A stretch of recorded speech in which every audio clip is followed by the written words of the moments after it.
আইফোনের 11 থেকে শুরু করে 17 প্রো ম্যাক্স প্রত্যেকটা মডেলই কিন্তু আপনারা পেতে চলেছেন লেটেস্ট iOS 27 আপডেট। কি দারুণ না? আসলেই দারুণ। এবং অ্যাপেল ইউজাররা এত বছর ধরে যে অপশনগুলোর জন্য বসেছিল এবার সেগুলোই দিয়েছে অ্যাপেল এই 27 আপডেটে। সো কি কি থাকছে চলুন জানা যাক। তার আগে চ্যানেল নতুন হয়ে থাকলে সাবস্ক্রাইব এবং ফলো করে পাশে থাকবেন। চলুন শুরু করা যাক। সর্বপ্রথম লিকুইড গ্লাস, যা কিন্তু এবার কন্ট্রোল করা যাবে আপনার ইচ্ছে মতোই। আগের লিকুইড গ্লাসে কিন্তু কোনো রকম কন্ট্রোল ছিল না, অ্যাপেল যা দিয়েছিল আপনাকে তাই ব্যবহার করতে হতো। এবার আপনি তার ইন্টেন্সিটি ইচ্ছে মতো কন্ট্রোল করতে পারবেন। নাম্বার 2 হচ্ছে গ্যালারির মধ্যে এবার 3টা এআই অপশন থাকবে, যার মধ্যে প্রথমটা হচ্ছে ইরিজার। আপনার ফুটেজের যে কোনো আনওয়ান্টেড পিকচার বা যে কোনো কিছু আপনারা ইরিজ করে ফেলতে পারবেন এআই দিয়ে।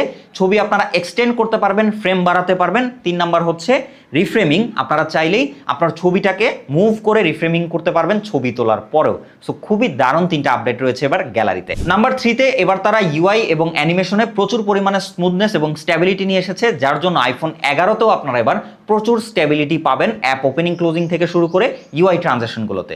নাম্বার 4, এয়ারড্রপের স্পিড অনেক বাড়ানো হয়েছে আগের তুলনায়। নাম্বার 5 হচ্ছে সিরি। এই সিরি এখন আগের সিরি নাই, এটা এখন এআই সিরি হয়ে গেছে।